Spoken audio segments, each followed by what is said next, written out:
आदाब, मैं नीता सिंह हाजिर हूं अपने खास प्रोग्राम जानकारी से कामयाबी तक के साथ, जिसका मकसद आप सबको ऐसी कारगर जानकारी फराहम करवाना है जिनकी बुनियाद पर आप कामयाबी की मंजिलें तय कर सकते हैं। आज हम बात करेंगे भारत सरकार की flagship scheme make in India की।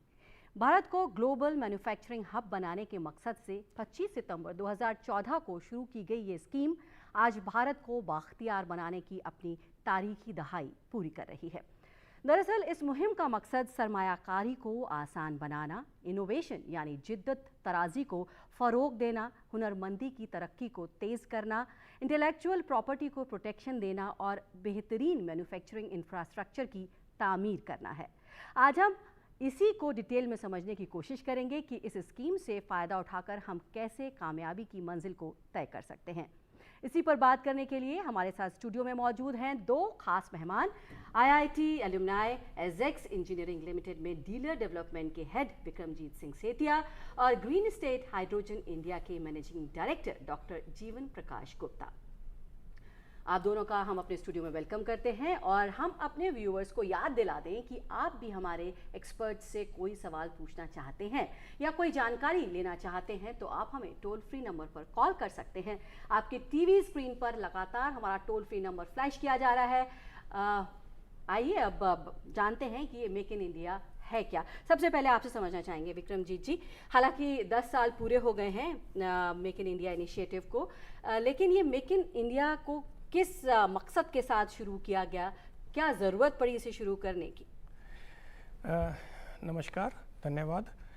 मेक इन इंडिया जो प्रोग्राम है जो 25 सितंबर 2014 को मोदी जी के नेतृत्व में शुरू किया गया, उसका जो मेन लक्ष्य था वो था हमारी मैन्युफैक्चरिंग सेक्टर की जीडीपी को बढ़ावा देना और साथ में हमारे टोटल इंपोर्ट बिल को कम करना ताकि हम एक्सपोर्ट बिल को अपना बढ़ाएं। इसके अलावा इसके पीछे काफ़ी और चीज़ें जुड़ी हैं जिससे मतलब हमें जॉब्स को बढ़ावा देना, स्किल डेवलपमेंट को बढ़ावा देना, ईज ऑफ डूइंग को इम्प्रूव करना, काफ़ी चीज़ें इसके साथ जुड़ी हैं। लेकिन वो उसका सबसेट हैं। जो मेन जो हमारा लक्ष्य था हमारी जीडीपी को बढ़ावा देने का था और साथ के साथ हमारा जीडीपी में के अलावा एक्सपोर्ट को कितना और बढ़ावा दे सकते हैं, वो हमारा मेन लक्ष्य था। जी, तो आपने बताया जीडीपी को बेहतर करना और एक्सपोर्ट को बढ़ावा देना, ये मुख्य इसका खास मकसद हाँ। ये था। लेकिन कहीं ना कहीं इसके पीछे एक मकसद ये भी था कि एम्प्लॉयमेंट जनरेशन। हाँ जी। जी, क्या कहेंगे डॉक्टर गुप्ता आप इसको कि किस मकसद के साथ इसको शुरू किया गया था 10 साल पहले, अब जबकि ये फेज़ 2 में आ चुका है? देखिए, मैन्युफैक्चरिंग सेक्टर ऐसा सेक्टर होता है जो एम्प्लॉयमेंट को क्रिएट करता है। जी। बाकी जितने भी सेक्टर होते हैं जैसे सॉफ्टवेयर सेक्टर है और दूसरे सेक्टर हैं उसमें एम्प्लॉयमेंट पोटेंशियल कम होता है। मैन्युफैक्चरिंग सेक्टर में मैक्सिमम एम्प्लॉयमेंट जनरेशन होता है और अपना मैन्युफैक्चरिंग बेस कंट्री का अप टू 2014 हैज़ बीन बहुत कम रहा है compare to China and other countries. मैं तो यही कह सकता हूँ टोटल इकोसिस्टम मैन्युफैक्चरिंग का था ही नहीं कंट्री में बिफोर 2014, बिकॉज इतनी अड़चन, इतने स्टेप्स, इतने चीज़ें इन्वॉल्व थी, एक रोड मैप तैयार नहीं था। तो ये 2014 में अपने ऑनरेबल प्राइम मिनिस्टर ने उनकी विजन ने क्लियर कट एक रोड मैप डाला कंट्री के अंदर। ये बिना मैन्युफैक्चरिंग के सेक्टर के, इसके डेवलपमेंट के अपना कंट्री का टोटल जीडीपी नहीं बढ़ सकता, एक्सपोर्ट नहीं बढ़ सकता और अपने को जॉब पोटेंशियल जो इतनी बड़ी लार्ज कंट्री है उसके लिए प्रोवाइड नहीं हो सकता। ये बेसिक मकसद थे और उसको अचीव करने के लिए गवर्नमेंट ने बहुत स्कीमें डाली, starting from ease of doing business से लेकर के almost all sector of industry they try to cover. तो काफ़ी कामयाबी हुई हैं बट बहुत कुछ करने का अभी बाकी है। जी बिल्कुल, तो 10 साल पूरे हो चुके हैं मेक इन इंडिया इनिशिएटिव को शुरू हुए। विक्रमजीत जी, अब आपसे समझना चाहेंगे कि किन लोगों को ध्यान में रखकर इस स्कीम की शुरुआत की गई थी, किन लोगों के लिए है ये स्कीम? ये स्कीम हर तरह के लोगों के लिए है। इसमें जो बेनिफिट है एक आम आदमी से लेकर और एक पूरा इंडस्ट्रियलिस्ट के लिए भी है। जो हमारे नए उद्योगपति हैं जो अभी इस बिजनेस में एंटर नहीं हुए हैं वो स्टार्टअप इंडिया के माहिम से एंटर कर रहे हैं, माइक्रो और स्मॉल मीडियम स्केल इंडस्ट्री से एंटर कर रहे हैं, जो ऑलरेडी मैन्युफैक्चरर हैं वो अपने आप को अपग्रेड करके इन स्कीमों का फ़ायदा ले रहे हैं जी। और जो हमारे यंगस्टर्स हैं जो अभी लगा लो कि वो उनको रोजगार मिला नहीं है, वो उनको उनके पास स्किल की भी अभाव है, वो स्किल डेवलपमेंट इंडिया की जो मिशन है हमारा उससे अपना एजुकेशन को इम्प्रूव कर रहे हैं और वो उनको जॉब्स मिल रही हैं, जॉब क्रिएट हो रही हैं। तो ये पूरा वैल्यू चेन है, स्टार्ट फ्रॉम ए आम आदमी to a big manufacturer, big short industrialist, सभी इसका बेनिफिट उठा रहे हैं। जी बिल्कुल, आपने बताया कौन कौन इसका बेनिफिट उठा सकते हैं। डॉक्टर गुप्ता, 10 साल पूरे हो चुके हैं, आपको क्या लगता है कितना इम्पैक्ट पड़ा है, कितने बदलाव आए हैं मेक इन इंडिया के चलते और कहाँ कहाँ? देखिए, इनका बदलाव तो बिल्कुल दिखाई देता है, क्योंकि चाहे रेलवेज हो, चाहे और टेक्सटाइल हो, अपने मोबाइल फ़ोन्स हो, इलेक्ट्रॉनिक्स हो, हर एक सेक्टर में आप देखिए बहुत ज़्यादा प्रोडक्शन बढ़ रहा है। जो अपन पहले इलेक्ट्रॉनिक के अंदर मोबाइल को इंपोर्ट करते थे, आज हम सेकंड लार्जेस्ट मोबाइल मैन्युफैक्चरर बन गए हैं, और वो ये कारण ओनली मेक इन इंडिया ही है जी। और जब आप मोबाइल की बात करते हैं, मोबाइल के अंदर बहुत कंपोनेंट जाते हैं, ये नहीं है एक मोबाइल इंडस्ट्री बढ़ती है उसकी एक्चुअली एंसिलरी इंडस्ट्री साथ में बढ़ती हैं। इसके साथ दूसरा जो बिगेस्ट चेंज आया है वो अपनी ऑटोमोबाइल इंडस्ट्री में है। आप ऑटोमोबाइल इंडस्ट्री के अंदर ऑलमोस्ट इतना ज़्यादा रैपिड एक्सपेंशन हुआ है, वो मेक इन इंडिया के कारण ही हुआ है, क्योंकि जितने भी कंपोनेंट थे पहले जो अपन इंपोर्ट करते थे, वो इंपोर्ट कंपोनेंट अब अपने हिंदुस्तान में बनने शुरू हो गए हैं। अब रेलवेज में देख लीजिए आप, ये जो आपकी हाई स्पीड ट्रेन्स हैं वो मेक इन इंडिया प्रोग्राम के अंदर ही ये ट्रेन चालू हुई हैं। इसी तरह से आप कोई भी सेक्टर देख लीजिए, इकोसिस्टम वो बन चुका है। और मैं तो ये कहूँगा, देखिए 2014 में अपने ऑनरेबल प्राइम मिनिस्टर ने मेक इन इंडिया का जब सोचा, एक एडवांस कंट्री आज अमेरिका, ट्रंप आज वो मेक इन अमेरिका आज सोच रहा है जी। तो आप देख सकते हैं ये कितना इम्पोर्टेंट प्रोग्राम है जी। अगर इतना इम्पोर्टेंट अमेरिका के लिए आज है, अपनी कंट्री ने अपने 2014 में स्टार्ट किया, मैं तो अपने प्राइम मिनिस्टर को सैल्यूट करता हूँ इस विजनरी अप्रोच के लिए। Thank you. बिल्कुल विक्रमजीत जी, आप क्या समझते हैं कि 10 साल में कहाँ से कहाँ इस स्कीम के चलते, मेक इन इंडिया स्कीम जिसकी हम बात कर रहे हैं, उसकी वजह से कई और प्रोग्राम्स, कई और स्कीम्स उसके लिए शुरू की गई, उसको सक्सेसफुल बनाने के लिए क्या बदलाव आप देखते हैं इंडिया में? देखिए, इसमें जो सबसे बड़ी इम्पोर्टेंट स्कीम जो है लाई गई इसको बढ़ावा देने के लिए, वो हमारी PLI स्कीम थी, जिसको मैं प्रोडक्शन लिंक इंसेंटिव स्कीम उसको कहा जाता है, कि जितना आप उत्पाद बढ़ाएंगे उतना ही आपको इंसेंटिव मिलेगा। और वो स्कीम शुरू में 2 सेक्टर में शुरू की गई। सबसे पहले तो स्कीम का नीड क्यों आया जी? तो हमें अपना प्रोडक्शन बढ़ाना है।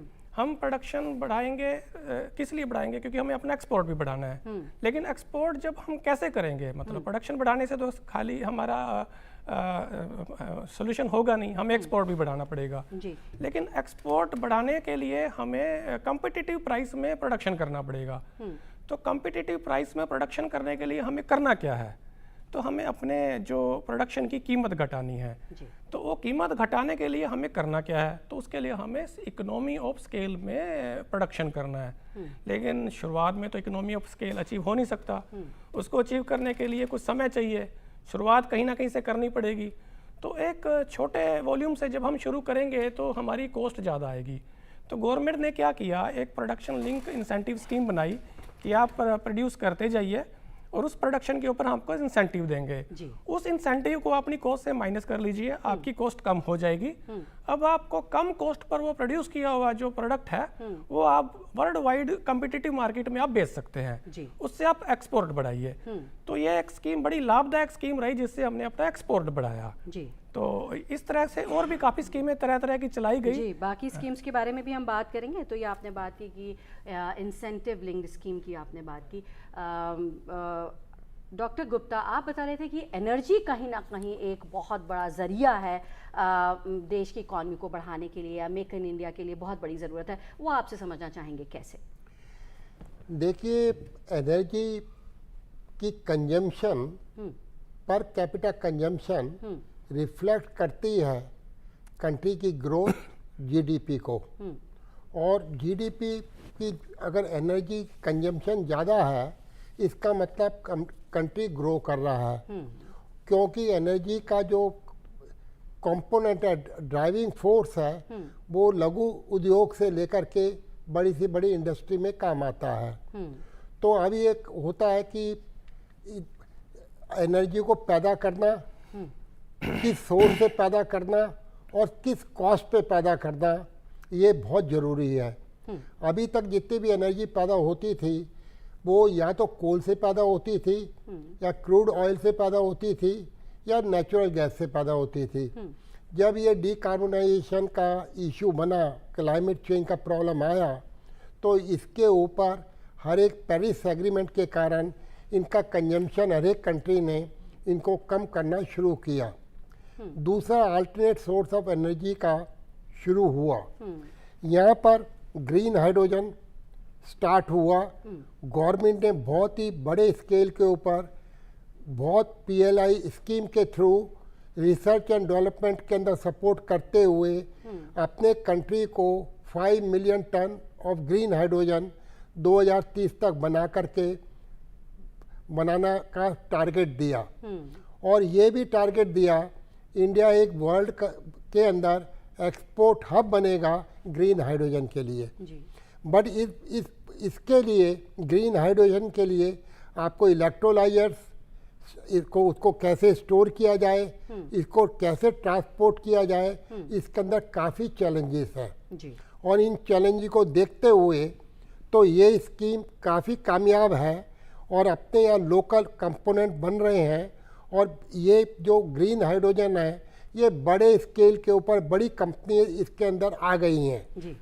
अब ये ग्रीन हाइड्रोजन को देखते हुए जो ये कोई भी एनर्जी होती है उसके लिए बहुत इम्पॉर्टेंट है कंट्री के लिए कि वो एनर्जी सिक्योरिटी देखते हुए, एनर्जी सिक्योरिटी कभी अपने कंट्री में अगर एक वॉर हो जाती है, हम 85% एनर्जी इंपोर्ट करते हैं। अपना ओवर $120 बिलियन का पर ईयर का $1 बिलियन का बिल एनर्जी इंपोर्ट में होता है। तो अपन क्या करेंगे, एनर्जी को कैसे इंपोर्ट करेंगे? तो यहाँ पर solar energy, hydro energy, wind energy and bio energy, इनका पूरा ये इसको बोलते हैं लोकल सेंट्रिक एनर्जी, क्योंकि ये बायो रिसोर्सेज से पैदा हो सकती है। इसके लिए एथनॉल क्या है? आपका केन शुगर से, मोलेसिस से पैदा होती है। एथनॉल आपकी ये ब्रोकन राइस से होती है, ब्रोकन ग्रेन से होती है, शुगर से होती है। क्या होता है अगर इससे ज़्यादा करते हैं, अपने E10 और E20 प्रोग्राम गवर्नमेंट का पेट्रोल में 10%, 20% मिला करके हम अपन ने एनर्जी का इंपोर्ट बिल को कम किया। अब आता है कि अपन E30, E40 तक कैसे लेके जाए? तो अपने को डेंट कॉर्न, क्योंकि अमेरिका के अंदर डेंट 2 तरह के कॉर्न होते हैं, स्वीट कॉर्न होता है, डेंट कॉर्न होता है। स्वीट कॉर्न खाने के काम आता है, डेंट कॉर्न एथनॉल बनाने के काम आता है। अब डेंट कॉर्न को गवर्नमेंट कोशिश कर रही है टू इम्पोर्ट डेंट कॉर्न बाहर से और अपने आप बड़ी बड़ी बायो रिफाइनरी लगे एथनॉल की, और लगने से अपने वहाँ एथनॉल बनना शुरू होगा। एथनॉल बनना शुरू होगा तो इसको बोलते हैं सस्टेनेबल एविएशन फ्यूल, जो टरबाइन और एरोप्लेन उसमें काम आता है, वो भी एथनॉल से बनता है। तो अपना जो प्रोग्राम है अपना एक्सपोर्ट हब बनेगा। अब ये SAF का ये बनता है, फिर इससे अपन ग्रीन हाइड्रोजन भी बना सकते हैं। तो एनर्जी के अंदर इंडिया बहुत ही ज़्यादा ताकत लगा रहा है, सेल्फ सफिशिएंट बनेगा। और सोलर आप देखिए दूसरे सोर्सेज से बनाते हैं उसकी कॉस्ट ज़्यादा है, सोलर से बनाते हैं उसकी कॉस्ट लोअर है जी। तो जो अपना जो क्लाइमेटिक कंडीशन अपनी कंट्री की है वो सोलर के लिए बहुत सूट करती है जी। तो एनर्जी अपना 3, 4, 5 साल के अंदर एनर्जी के बिल काफ़ी कम होंगे, एनर्जी का कॉस्ट कम होगा, एनर्जी एक गांव-गांव तक पहुंच जाएगी। और मुझे लगता है ये बिगेस्ट प्राइम मूवर होगा इसको फोर्स करने के लिए, अपने जो मेक इन इंडिया प्रोग्राम को सक्सेस लाने के लिए। Thank you. बिल्कुल, जैसे कि डॉक्टर गुप्ता कह रहे हैं कि मेक इन इंडिया का एक मकसद ये भी था सेल्फ सफिशिएंट होना, आत्मनिर्भर होना, और फ्यूल के फील्ड में किस तरह से काम किया जा रहा है ये डॉक्टर गुप्ता ने भी समझाया। विक्रमजीत जी, आपसे समझना चाहेंगे कि ये तो बात हुई कि सेल्फ रिलायंट होने की, फ्यूल के उसमें इंपोर्ट कम से कम कर सकें और सेल्फ रिलायंट हो सकें। अगर हम पीएम गति शक्ति की बात करें तो इसने भी एक बड़ा योगदान दिया है, कहीं ना कहीं तमाम जो ट्रांसपोर्ट जो हैं उनको इंटीग्रेट करने की कोशिश की जा रही है, इंटीग्रेटिंग मल्टी मॉडल। इसका आप किस तरह का इम्पैक्ट देखते हैं? देखिए, पीएम गति शक्ति योजना का बहुत ही प्रभाव है हमारे इस make in India overall programme को ड्राइव करने के लिए। ये आम जनता से लेकर और मैं एक बड़े मैन्युफैक्चरर सभी को इम्पैक्ट कर रहा है। इसके अंतर्गत अभी गलियारे जो बनाए हैं इंडस्ट्रियल कॉरिडोर के प्रोजेक्ट के नाम से जिसको जाना जाता है, जिसमें सबसे जो महत्वपूर्ण गलियारा है हमारा दिल्ली मुंबई, और उसके बाद फिर दिल्ली कोलकाता, फिर उसके बाद फिर हमारा मुंबई से बेंगलोर, और फिर बेंगलोर से हैदराबाद, चेन्नई, फिर बेंगलोर से हमारा कोलकाता, और बेंगलोर से हमारा, तो इस तरह के टोटल जितने गलियारे हैं वो उनका बेस क्या है? बेसिकली उनका ये बेस है कि हर गलियारे में हमारा वहीं पर मैन्युफैक्चरिंग हब हो और वहीं पर रिहायश हो, मतलब स्मार्ट सिटी हो। हर लोकेशन पर एक स्मार्ट सिटी बनाई गई है। जैसे फॉर एग्जांपल यहाँ पर नोएडा में स्मार्ट सिटी बनाई जा रही है। उस स्मार्ट सिटी के चगिर्दा ही हमारा मैन्युफैक्चरिंग हब होगा। वहीं से लोग कम्यूट करके अपने ऑफिस जाएंगे, अपने दफ्तर जाएंगे, वहीं काम करेंगे, और वहीं से उनका उत्पाद होके साथ के साथ वहाँ से शिपिंग हो जाएगी। तो शिपिंग के यार्ड भी वहीं बनाए गए हैं।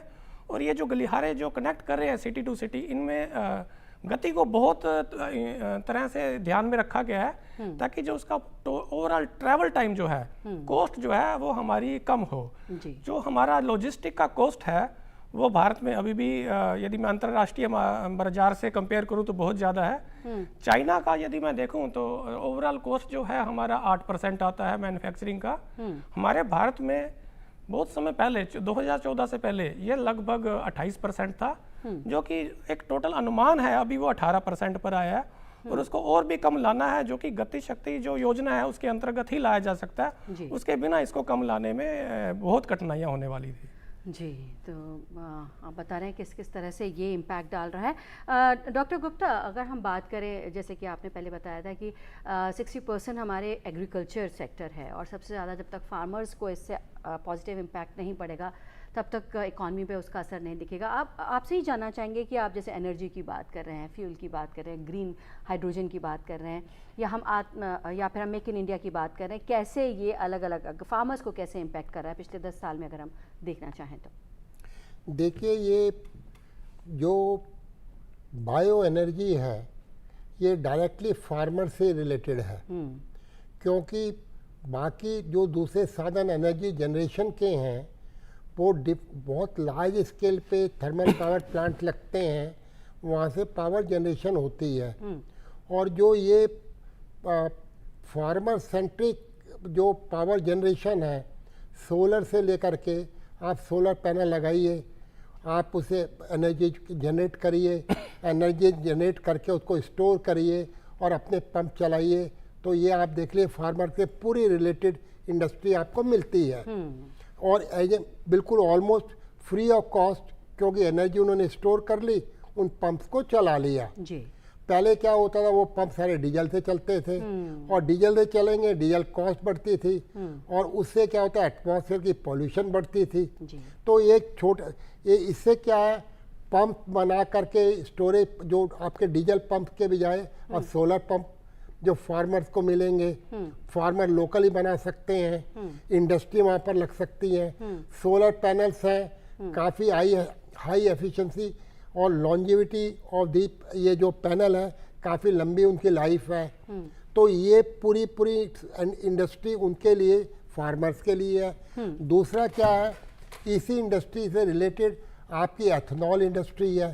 आप एथनॉल के छोटे प्लांट लगा सकते हैं, एथनॉल बना सकते हैं, और एथनॉल को आप मिक्स करके आपको इंजन ऐसे भी होते हैं जो 100% एथनॉल पे भी चल सकते हैं।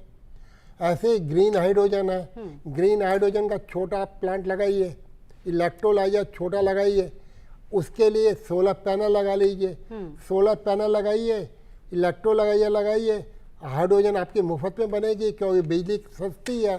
सोलर पैनल हुआ, हाइड्रोजन बनी, उसको आप कंप्रेस करके स्टोर कर लीजिए।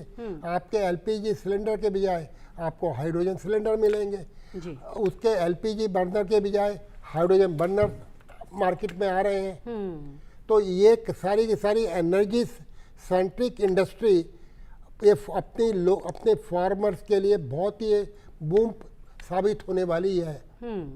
बिल्कुल, तो आपने बताया कैसे ये फ़ायदेमंद होने वाली है, चाहे वो फार्मर्स क्यों ना हो वो भी इसका फ़ायदा उठा सकते हैं। विक्रमजीत जी, अब आपसे समझना चाहेंगे कि ईज़ ऑफ डूइंग बिजनेस के लिए क्या कुछ कर रही है सरकार, कैसे बूस्ट कर रहा है ये मेक इन इंडिया को? देखिए, ईज ऑफ डूइंग बिजनेस पे जो सबसे पहला पॉइंट आता है कि बिजनेस स्टार्ट कैसे करना, तो उसका जो रजिस्ट्रेशन प्रोसेस है सारा ऑनलाइन कर दिया है मेक इन इंडिया प्रोसेस में। आज की डेट में एक आम आदमी भी अपना जीएसटी रजिस्ट्रेशन करना चाहे, कंपनी खोलना चाहे, वो खुद अप्लाई कर सकता है, खुद ले सकता है। और मैं भी मार्केट में एजेंट हैं, बड़ी आसानी से वो उनकी हेल्प लेके, डाटा लेके, उनसे केवाईसी लेके एक उनका बिजनेस शुरुआत करवा देते हैं जी। अब रजिस्ट्रेशन प्रोसेस के बाद आता है हमारा कंस्ट्रक्शन कंप्लायंस वगैरह, और वो भी सारा ऑनलाइन हो गया है। उसमें काफ़ी हमारा जो प्रोसेस था पहले टीडियस था, जिसको अब वेरी सिंपल कर दिया गया है। और कंस्ट्रक्शन कंप्लायंस जो है उनके सर्टिफिकेट लेना आज के टाइम में बहुत आसान हो गया है। उसके बाद जो हमारा आता था क्रेडिट फैसिलिटीज़, तो क्रेडिट फैसिलिटी में स्पेशली जो स्टार्टअप इंडिया भी शुरू हुआ है उसके अंदर काफ़ी स्कीम्स हैं जहाँ पर नए स्टार्टअप्स को इवन कोलेटरल फ्री हमारा क्रेडिट मिल रहा है, even very low rate of interest अभी आ गए हैं ऑन सिमिलर स्कीम्स। तो क्रेडिट जो फैसिलिटीज़ हैं वो काफ़ी आसान हो गई हैं भारत में, जो 2014 से पहले बड़ा डिफ़िकल्ट था। आम आदमी को तो क्रेडिट मिलना बड़ा मुश्किल हो जाता था। और आज की डेट में तो ऐसा भी है कि छोटे छोटे जो माइक्रो स्केल पर जो इंडस्ट्री लगाने वाले हैं उनको भी क्रेडिट आसानी से मिल रहा है। उसके बाद जो है जो इंसॉल्वेंसी जो है, तो उसके लिए भी काफ़ी प्रोग्राम आ गए हैं, काफ़ी नियम आ गए हैं, जिससे कोई यदि कंपनी जो सोल्वेंसी में जा रही है तो उसको कैसे सोल्वेंसी से, बैंकरप्सी से बाहर निकालना है, कैसे उसका जो बिजनेस है ट्रांसफ़र करना है किसी एक उद्यम व्यापारी के पास, ताकि वो उसको यूटिलाइज करके उसका एक वैल्यूएशन निकाल के उसको सोल्वेंसी से बाहर निकाले। तो इस तरह के काफ़ी प्रयास जो हैं वो सक्षम हुए हैं पिछले 10 सालों में, और काफ़ी इंडस्ट्री को बढ़ावा मिला इससे। जी जी, डॉक्टर गुप्ता, आप कितना इत्तेफाक रखते हैं इससे कि इंडस्ट्री फ्रेंडली हो गए हैं जो रेगुलेशंस हैं, जो पॉलिसीज़ हैं, आप इससे कितना इत्तेफाक रखते हैं? देखिए क्या है, पॉलिसीज तो फ्रेंडली हैं, उनका एक्चुअल इम्प्लीमेंटेशन फ्रेंडली नहीं है।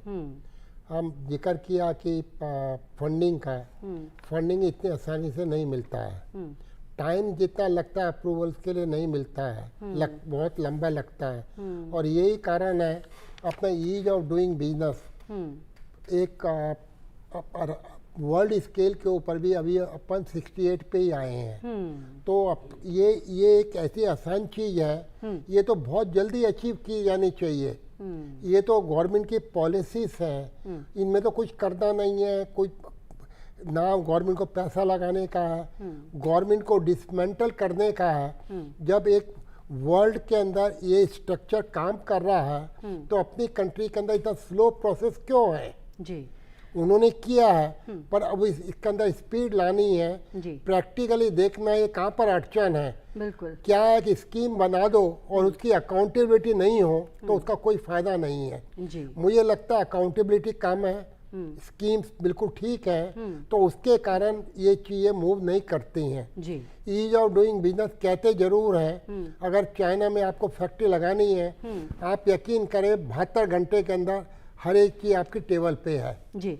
अब आप देखिए, एक एग्जाम्पल ही है, ये अमेरिका के अंदर अपने कोई भी गवर्नमेंट बनती है वो 100 दिन का प्रोग्राम देती है, और वहाँ पर ट्रंप ने अमेरिका में 100 घंटे का प्रोग्राम दिया है। जी। तो जो ये शो करता है कि स्पीड कितनी इम्पोर्टेंट है, 100 दिन और 100 घंटे, तो उसी स्पीड से इन सारी स्कीमों को अगर किया जाए, ये ईज ऑफ डूइंग बिजनेस जब ही सक्सेसफुल है, बिल्कुल, नहीं तो नहीं है। बिल्कुल अकाउंटेबिलिटी की बात यहाँ पर कह रहे हैं डॉक्टर गुप्ता।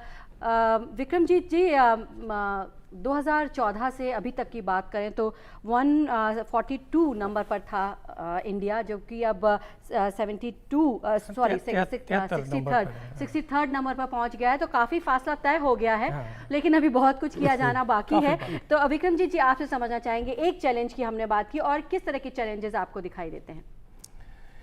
इसमें जी जो सबसे बड़ा चैलेंज आता है पॉलिसी को इम्प्लीमेंट करने के लिए या किसी भी तरह के प्रोग्राम को रन करने के लिए, स्किल का आता है। जी। अब हमने इंडस्ट्री लगाने का तो सोच लिया, लेकिन उस तरह का स्किल भी हमें चाहिए, टेक्नोलॉजी भी चाहिए। तो टेक्नोलॉजी अडॉप्शन एक बहुत बड़ा चैलेंज है। स्पेशली ये हमारी जो इलेक्ट्रॉनिक इंडस्ट्री है, इसमें एडवांस टेक्नोलॉजीज लगती हैं, और इसके लिए स्किल भी हमें एडवांस है। हालांकि स्किल डेवलपमेंट जो प्रोग्राम है वो काफ़ी पूरे भारतवर्ष में चलाए जा रहे हैं, लेकिन अभी भी गैप है कि उस तरह का स्किल डेवलप नहीं हो पा रहा है, जिसकी वजह से ये गैप आए हैं। जी। जो हमारा उद्देश्य था, जीडीपी का जो कंट्रीब्यूशन हमारा 25% होना चाहिए था, जो कि अभी लगभग 17% तक ही पहुंचा है, अभी उस लक्ष्य से हमें दूर है। तो उसमें स्किल डेवलपमेंट का और इनोवेशन का और हमारी टेक्नोलॉजी अडॉप्शन का एक बहुत बड़ा अभाव है, जिसको हमें बहुत जल्दी कवर कर लेना चाहिए। जी बिल्कुल। तो काफ़ी सारे चैलेंजेस हैं, और क्या चैलेंज आपको दिखाई देता है डॉक्टर गुप्ता? देखिए, चैलेंजिंग तो आपने बिल्कुल ठीक कहा, काफ़ी चैलेंजेस हैं। एक तो क्या है कि बेसिक जो फंडामेंटल एंड बेसिक रिसर्च जो इंडिया में होती है वो काफ़ी नहीं है। जी। रिसर्च होती है, गवर्नमेंट की इतनी मोर देन 150 रिसर्च लेबोरेटरीज हैं अंडर CSIR, उसमें अच्छी रिसर्च होती हैं।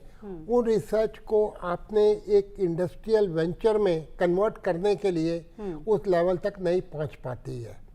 तो यही कारण है, हमको एक कोई भी प्रोडक्ट, सोफिस्टिकेटेड प्रोडक्ट बनाने के लिए आज हर एक एरिया के अंदर टेक्नोलॉजी बाहर से इंपोर्ट करनी पड़ती है। ये तो चाहे प्रोसेसिंग इंडस्ट्री हो, चाहे मशीनरी का सोफिस्टिकेशन हो, चाहे इलेक्ट्रॉनिक हो, उसके अंदर अपने को R&D के अंदर बहुत ज़रूरत है। और मेरा अपना ख्याल ये है, ये सारी चीज़ नहीं हो सकती है, यहाँ पर पॉलिसी शिफ्ट की ज़रूरत है अपने को। क्योंकि मैं तो उस पर नहीं बैठा हुआ हूँ, तो मैं जरूर बोल सकता हूँ, अपना राय दे सकता हूँ, पर कैसे इम्प्लीमेंट होती है, क्या है कि अपना एजुकेशन के लिए बजट मिनिमम 20 to 25% होना चाहिए। जब तक एजुकेशन का बजट नहीं होगा, कंट्री का जो बैकबोन जहाँ से होता है, आपका स्किल डेवलपमेंट, PRR, सब चीज़ वहीं से चालू होता है। अपना एजुकेशन का जो तबका निकलता है, देखिए IIT और उनको छोड़ दीजिए, मोस्ट ऑफ द जहाँ से निकलता है वो इंटरनेशनली उनसे कंपेरेबल नहीं है। और यही कारण है, रिसोर्सेज नहीं है।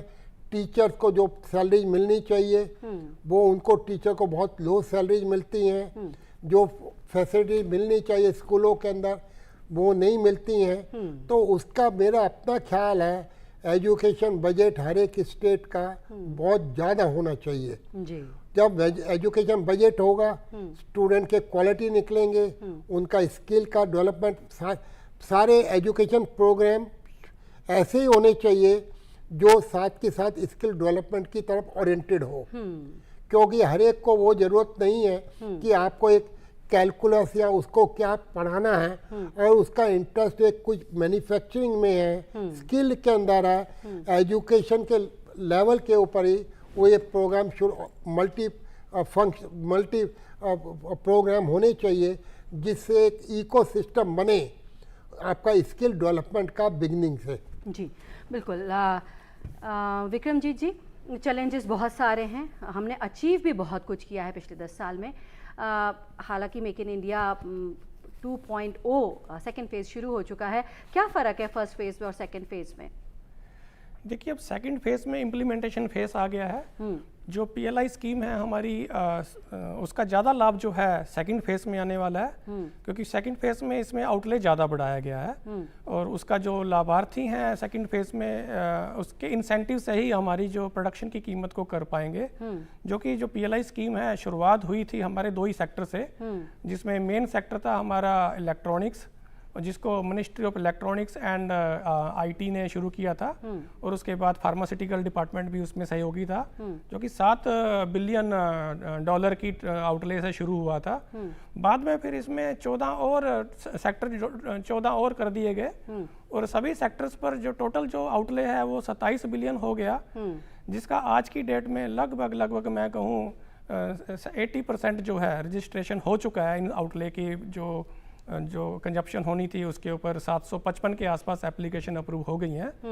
और 2.0 में ये जब लाभ मिलेगा, इससे जो हमारा फिर आगे सेल बढ़ेगा, जो कि लगभग ये आजमाया गया है कि इससे जितना आउटले है उतना इंक्रीमेंटल सेल और आने वाला है, जो कि हमें बेनिफिट देने वाला है प्रॉपर एक्सपोर्ट में। जी, तो फेज़ 2 में और भी बेनिफिट मिलने वाला है। डॉक्टर गुप्ता, अगर हम 2014 से अभी का सिनेरियो इकोनॉमी का देखें तो कितना बड़ा इम्पैक्ट, आपको कितना फ़र्क दिखाई देता है? नहीं, देखिए, तो बहुत ही ज़्यादा क्वांटम जंप है, उसके तो कोई डाउट की बात नहीं है। मेक इन इंडिया का कितना कंट्रीब्यूशन दिखता है? मेक इन इंडिया का तो बहुत ही ज़्यादा कंट्रीब्यूशन है, क्योंकि सारा माइंडसेट चेंज हुआ है और वो मैन्युफैक्चरिंग सेक्टर की तरफ डाइवर्ट हुआ है, जो पहले नहीं था। बिल्कुल बहुत लोअर स्केल के ऊपर काम होता था। अब आप देखिए ग्रीन हाइड्रोजन, उसके अंदर गवर्नमेंट का कितना PLI investment of 65,000 crore, you can you imagine. तो इस तरह का जब इम्पैक्ट आता है, इसका मतलब क्या है कि उनकी टेक्नोलॉजी इलेक्ट्रोलाइजर अपन कंट्री में बनाएंगे, और जब अपन कंट्री में बनाते हैं तो ये नहीं है लोकल कंजम्पशन के लिए होंगे, ये अपने एक्सपोर्ट भी करेंगे। तो पूरा PLI स्कीम का मुझे बिल्कुल पूरा विश्वास है कि इसका ज़्यादा इम्पैक्ट एक्सपोर्ट को बहुत ज़्यादा बराबर मिलेगा। टेक्नोलॉजी का इंडिया हब बनेगा, जो पहले इनोवेशन का नहीं था, क्योंकि अब पहली बार वो PLI स्कीम के अंदर रिसर्च एंड डेवलपमेंट को भी कवर कर रहे हैं। और जो नई स्कीम है, एक एजुकेशनल इंस्टीट्यूट को, रिसर्च इंस्टीट्यूट को इंडस्ट्री के साथ कोलैबोरेट करने का जो US और सब जगह होता है, वो भी कॉन्सेप्ट इंडिया में बहुत स्पीड से आगे बढ़ रहा है। तो देखते हुए अपने रिसर्च IITs आप और दूसरे इंस्टीट्यूट वो R&D की तरफ बहुत ज़्यादा कंट्रीब्यूट कर रहे हैं, जो पहले नहीं कर पाते थे। जी बिल्कुल, जैसे कि डॉक्टर गुप्ता कह रहे हैं कि रफ्तार थोड़ी कम हो सकती है, लेकिन फिर भी अगर इकॉनमी को भी देखें और अचीवमेंट्स देखें तो बहुत बड़ा फ़र्क नज़र आएगा 2014 से अब तक, और मेक इन इंडिया का बहुत बड़ा उसमें कंट्रीब्यूशन है। क्या कहेंगे विक्रमजीत जी आप, अगर हम डिफेंस की बात करें, हेल्थ केयर की बात करें, कोविड की वैक्सीन की बात करें, या हमने INS जो बनाया है अभी करियर, उसकी बात करें, ट्रेन्स की बात करें जो हम इंडिजिनसली बना रहे हैं, बहुत बड़ा फ़र्क नज़र आता है। देखिए, बहुत बड़ा अंतर है। टोटल 66 मीडियम हाई स्पीड जो ट्रेन अभी लगाई हैं वंदे भारत ट्रेन, और उसका भी और भी इजाफा होने वाला है। वैक्सीन कोविड की बात करूं तो भारत जो था वो पहला ऐसा देश था जिसने सबसे ज़्यादा कोविड वैक्सीन बनाई हैं और सबसे ज़्यादा एक्सपोर्ट भी की हैं। वर्ल्ड में नंबर 1 वैक्सीन जो हैं सबसे ज़्यादा भारत ने ही एक्सपोर्ट की हैं। उसके अलावा जो विक्रांत की बात करें तो एक बड़ा ही कठिन जो था स्टेप लिया भारत सरकार ने, कि इतना बड़ा उद्देश्य लिया कि ये जो डिफेंस के लिए हमने एक पोत बनाया जिसके ऊपर एयरक्राफ्ट लैंड करते हैं, जो कि टेक्नोलॉजी के बिना संभव नहीं था, और हमने उसमें कामयाबी दिखाई है। और उसके अलावा देखिए FDI में हमने बहुत बड़ा इजाफा किया है। जो FDI हमारा 2014 में था और जो आज है उसमें दिन रात का फर्क है। 45 बिलियन की एफडीआई 2014 में थी और वो बढ़ते बढ़ते आज की डेट में 2022 में सबसे ज़्यादा आई है जो कि 85 बिलियन की थी। हाल ही में अभी लास्ट ईयर की थोड़ा सा कम हुई थी जो कि 70-71 बिलियन के आसपास थी, लेकिन इस फाइनेंशियल ईयर में फिर से हम 100 बिलियन की एफडीआई की तरफ जा रहे हैं। जितनी ज़्यादा एफडीआई आएगी तो उससे क्या क्या रेखांकन होता है कि भारत एक राष्ट्रीय बाजार की तरह रेखांकन होता है। तो ये सब जो इजाफे हुए हैं आंकड़ों में, चाहे वो एफडीआई है, चाहे वो पीएलआई स्कीम से बेनिफिट्स है, चाहे वो हमारा कोविड वैक्सीन है, गति शक्ति है, वो सभी ये निर्धाता है कि हम एक बढ़ोतरी की डायरेक्शन में जा रहे हैं हम। जी बिल्कुल डॉक्टर गुप्ता, हमने बात की अचीवमेंट्स की, हमने बात की चैलेंजेस की। अब ये बताइए कि चैलेंजेस तो हैं, आपने एक बताया कि एजुकेशन पर फोकस किया जाना चाहिए, और क्या वे फॉरवर्ड आपको दिखाई देता है? नहीं, देखिए क्या है कि अगर ये अपना विजन क्लियर है तो फिर तो चीज़ें ग्रो ही करती हैं, और ओवरऑल ग्रोथ में कंट्री के साथ एक जियो पॉलिटिकल अनसर्टेनिटी उसका बहुत इम्पैक्ट होता है जी। अब 2-3 चीज़ें बड़ी इम्पॉर्टेंट हैं। अब अभी तक एक क्लाइमेट चेंज बहुत इम्पॉर्टेंट चीज़ थी। अब इमीडिएटली यूएस के अंदर नई प्रेसिडेंसी आने के बाद उन्होंने अपने आप को क्लाइमेट चेंज से निकाल लिया जी। एक यूएस एक ऐसा कंट्री है, वही सारे वर्ल्ड को डायरेक्शन देता है, और वही कंट्री है कि अगर वो उसमें पार्टिसिपेट नहीं करता है तो चीज़ें स्लो हो जाती हैं। अगर उन्होंने क्या किया, अभी तक सारा वर्ल्ड एक उस डायरेक्शन में भागता था कि फॉसिल फ्यूल को, कोल को बिल्कुल ख़त्म करने का है। अब वो अमेरिका कहता है मैं फॉसिल फ्यूल को आगे बढ़ाऊंगा, तो ये कहते हैं contradiction of the Jio political situation. तो ये चैलेंज है कंट्री के लिए। फिर क्या होता है, ये टैरिफ है, इंटरनेशनल टैरिफ। अब यूएस हर एक को फ्री ट्रेड के अंदर बांध रहा है जी। तो वो तो बांधता है, बट दूसरे कंट्री, डेवलपिंग कंट्री उसके लिए तैयार नहीं है जी।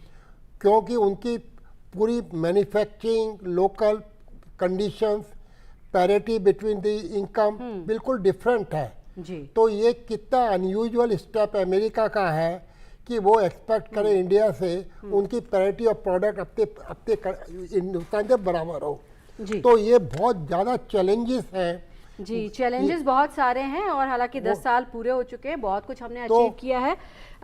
यहाँ पर विक्रमजीत जी आपसे एक कंक्लूडिंग रिमार्क चाहेंगे। मेक इन इंडिया पे हम बात कर रहे हैं, 10 साल पूरे हो चुके हैं, आपका कंक्लूडिंग रिमार्क। हमारा जो मेन उद्देश्य है, हमारे जीडीपी को बढ़ाना है। जीडीपी में मैन्युफैक्चरिंग की जो जीडीपी है उसके कंट्रीब्यूशन को बढ़ाना है। फिर साथ में हमारे एक्सपोर्ट को बढ़ाना है, जो कि अभी हमारा टारगेट है कि हम $1 ट्रिलियन एक्सपोर्ट की तरफ जाएं। अभी $778 बिलियन पर हम इस वर्ष में पहुंच जाएंगे, जो कि फ्यूचर में 2030 तक का जो हमारा इरादा था, मुझे जो लगता है लगभग वो 2028 में पूरा हो जाएगा। एक्सपोर्ट में हम आगे बढ़ रहे हैं, पैरेलल हम इंपोर्ट में भी बढ़ रहे हैं, बट हमें एक्सपोर्ट में ज़्यादा गति से बढ़ना है। अभी फॉर एग्जांपल मैं आपको बताऊं, जो टॉयज़ की बात करूं, अभी हमने जो 2021-22 में टॉयज़ के इंपोर्ट पे काफ़ी हमने लगाम कसी है। चाइना से जितना टॉय इंपोर्ट होता था उस पे जो ड्यूटी हमारी 20% थी उसको हमने बढ़ाकर 60% कर दिया गया है, जिससे हमारा टॉयज़ का इंपोर्ट बिल 70% कम हो गया है और हमारा एक्सपोर्टेबल टॉय का 60% बढ़ गया है जी। तो टॉय की तरह हमने और भी काफ़ी ऐसे सारे सेगमेंट निकाले हैं जिससे हम अपना एक्सपोर्ट का ओवरऑल बिल बढ़ाएं, ताकि हम एक्सपोर्ट की तरफ बढ़े। दूसरी तरफ स्किल डेवलपमेंट है। स्किल डेवलपमेंट को बढ़ावा देना है, जहाँ पर हमारा सबसे बड़ी जो हमारी खामी है इनोवेशन के ऊपर, R&D के ऊपर हमें और अपने आप को सुधार करना है जी। और तीसरा है जो ईज ऑफ डूइंग इंडिया का जो रैंक तो बड़ा है, 63 पर हम आ गए हैं, लेकिन अभी भी जो आम व्यक्ति है उसको कठिनाइयाँ हैं जी। तो चैलेंजेस बहुत सारे हैं विक्रमजीत जी, आपने जैसे कि कहा, डॉक्टर गुप्ता आपने ये बताया कि तमाम चैलेंजेस हैं अभी, बहुत कुछ काम किया जाना बाकी है, लेकिन 10 साल हो चुके हैं। 2014 से अभी हम 2025 में हमने एक लंबा फासला तय किया है और आगे भी हमारा ये सफ़र जारी है। मेक इन इंडिया फेज़ 2 शुरू हो चुका है।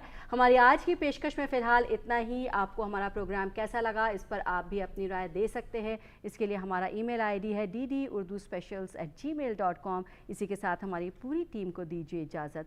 आदाब।